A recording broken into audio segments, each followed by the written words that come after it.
ನಮಸ್ಕಾರ ಎಲ್ರಿಗೂ ಮನೆ ತಿಂಡಿ ತಿನಿಸು ಚಾನಲ್ಗೆ ಸ್ವಾಗತ. ನೀವು ಮೊದಲನೇ ಸಲ ನಮ್ಮ ಚಾನಲ್ಗೆ ಬಂದಿದ್ದೀರಾ ಅಂದರೆ ಸಬ್ಸ್ಕ್ರೈಬ್, ಲೈಕ್, ಶೇರ್ ಮಾಡೋದನ್ನ ಮರಿಬೇಡಿ.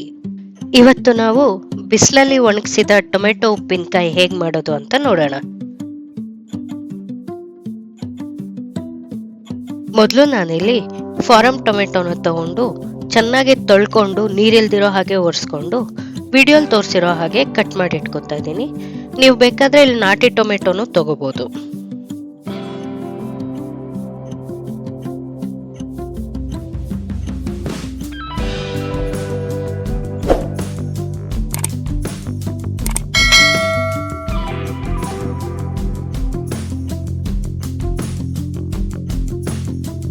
ಈಗ ಹೆಚ್ಚಿಟ್ಕೊಂಡಿರೋ ಟೊಮೆಟೊನೆಲ್ಲಾನು ಒಂದು ಕ್ಲೀನ್ ಆಗಿರೋ ಡಬ್ಬಿಗೆ ಹಾಕೊಂಡು ಮೇಲ್ಗಡೆ ಕಲ್ಲು ಉದುರಿಸ್ಕೊತಾ ಇದ್ದೀನಿ.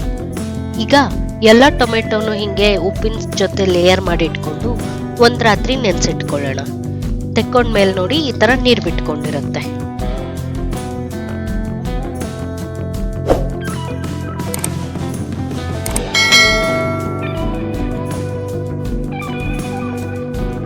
ಈಗ ಟೊಮೆಟೊ ಹೋಳ್ಗಳನ್ನ ಮಾತ್ರ ತೆಕ್ಕೊಂಡು ಒಂದು ತಟ್ಟೆಲೋ ಇಲ್ಲ ಟ್ರೇನಲ್ಲೋ ಕ್ಲೀನಾಗಿ ಜೋಡಿಸ್ಕೊಂಡು ಬಿಸಿಲಿಗೆ ಒಣಗಕ್ಕೆ ಬಿಡೋಣ.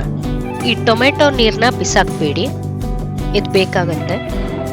ಈ ಟೊಮೆಟೊನ ಒಂದು 4ರಿಂದ 5 ದಿನ ಒಳ್ಳೆ ಬಿಸಿಲಲ್ಲಿ ಒಣಗಕ್ಕೆ ಬಿಡೋಣ. ನಾವು ಆಗ್ಲೇ ತೆಗೆದಿಟ್ಕೊಂಡಿದ್ವಲ್ಲ ಟೊಮೆಟೊ ನೀರನ್ನ, ಅದನ್ನ ಫ್ರಿಜ್ಜಲ್ಲಿ ಇಟ್ಕೊಂಡು ಇನ್ನೇನು ಟೊಮೆಟೊ ಒಣಗ್ತು ನಾಳೆ ನಾಡಿದ್ರಲ್ಲಿ ನಾವು ಉಪ್ಪಿನಕಾಯಿ ಮಾಡ್ತೀವಿ ಅಂದಾಗ ಅದಕ್ಕೆ ಒಂದು ಹಿಡಿಯಷ್ಟು ಹುಣಸೆ ಹಣ್ಣು ಹಾಕಿ ನೆನೆಯಕ್ಕೆ ಬಿಡೋಣ.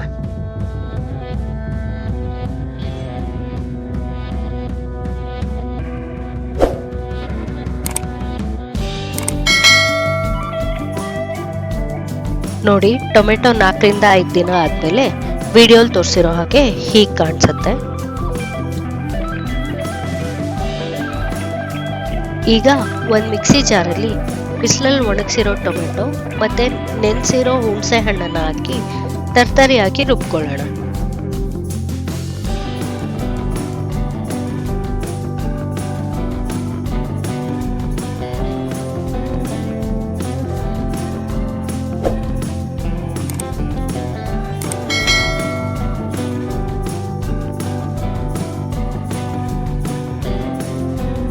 ನುಣ್ಣಗೆ ರುಬ್ಬೋದು ಬೇಡ. ನೋಡಿ, ವಿಡಿಯೋಲಿ ತೋರಿಸಿರೋ ಹಾಗೆ ಇಷ್ಟು ರುಬ್ಕೊಂಡ್ರೆ ಸಾಕು. ಇದಕ್ಕೆ ಈಗ ಒಂದು ಒಗ್ಗರಣೆ ಕೊಡೋಣ. ಒಂದು ಬಾಣಲೆ ಇಟ್ಕೊಂಡು ಒಂದು 2 ಚಮಚದಷ್ಟು ಎಣ್ಣೆ ಹಾಕೊಂಡು ಕಾಯಕ್ಕೆ ಬಿಡೋಣ. ಎಣ್ಣೆ ಕಾದ್ಮೇಲೆ 1/4 ಚಮಚದಷ್ಟು ಸಾಸಿವೆ ಹಾಕಿ ಚಿಟ್ಕುಟ್ಟಕ್ಕೆ ಬಿಡಿ. ಸಾಸಿವೆ ಚಿಟ್ಕುಟ್ಟದ್ಮೇಲೆ ಒಂದು 10 ಕಾಳಷ್ಟು ಮೆಂತ್ಯದ ಕಾಳು ಹಾಕಿ ಅದು ಕೆಂಪಗಾಗೋವರೆಗೂ ಹುರಿಯಿರಿ.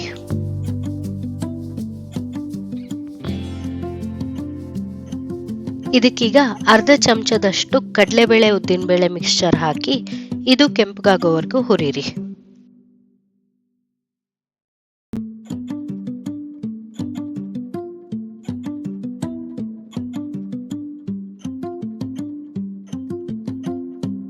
ಕಡಲೆಬೇಳೆ ಉದ್ದಿನಬೇಳೆ ಕೆಂಪಗಾದ್ಮೇಲೆ 2 ಎಸಳಷ್ಟು ಕರಿಬೇವನ್ನು ಹಾಕೊಳ್ಳೋಣ.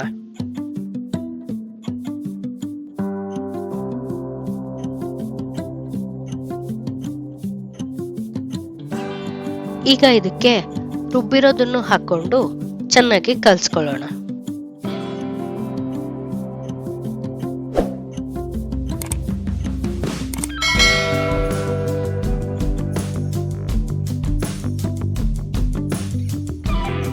ಇದು ಚೆನ್ನಾಗಿ ಎಣ್ಣೆಯಲ್ಲಿ ಹುರಿದಂಗೆ ಆಗ್ಬೇಕು, ವಿಡಿಯೋಲಿ ತೋರಿಸಿರೋ ಹಾಗೆ. ಇದಕ್ಕೀಗ ರುಚಿಗೆ ತಕ್ಕಷ್ಟು ಉಪ್ಪು ಹಾಕೊಳ್ಳೋಣ. ನಾವು ಉಪ್ಪಲ್ಲೇ ನೆನೆಸ್ಕೊಂಡಿರೋದ್ರಿಂದ ಉಪ್ಪನ್ನ ನೋಡ್ಕೊಂಡು ಹಾಕೊಳ್ಳಿ. ನೆಕ್ಸ್ಟ್ ಇದಕ್ಕೆ ಖಾರ ಹಾಕೊಳ್ಳೋಣ. ನಾನಿಲ್ಲಿ ಅಚ್ಕಾರದ ಪುಡಿ ಹಾಕೋತಾ ಇದ್ದೀನಿ. ನಿಮ್ಗೆ ಎಷ್ಟು ಖಾರ ಬೇಕೋ ಅಷ್ಟು ಹಾಕೊಳ್ಳಿ. ನಾನಿಲ್ಲಿ 1/2 ಚಮಚದಷ್ಟು ಹಾಕೋತಾ ಇದ್ದೀನಿ.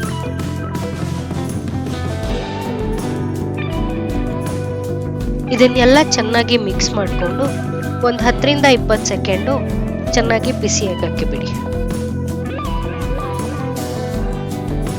ಇದನ್ನ ಕ್ಲೀನ್ ಏರ್ ಟೈಟ್ ಕಂಟೈನರ್ ಅಲ್ಲಿ ಹಾಕಿ ರೆಫ್ರಿಜರೇಟ್ ಮಾಡಿಕೊಂಡು ಒಂದು 3 ತಿಂಗಳವರೆಗೂ ಇಟ್ಕೋಬಹುದು.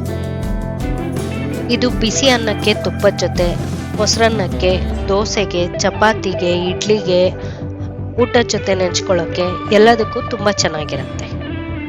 ಇದೇ ಥರ ರೆಸಿಪೀಸ್ಗೆ ನಮ್ಮ ಚಾನಲ್ನ ಸಬ್ಸ್ಕ್ರೈಬ್ ಮಾಡಿ, ಈ ವಿಡಿಯೋನ ಶೇರ್ ಮಾಡಿ ಮತ್ತು ಲೈಕ್ ಮಾಡಿ. ಧನ್ಯವಾದಗಳು.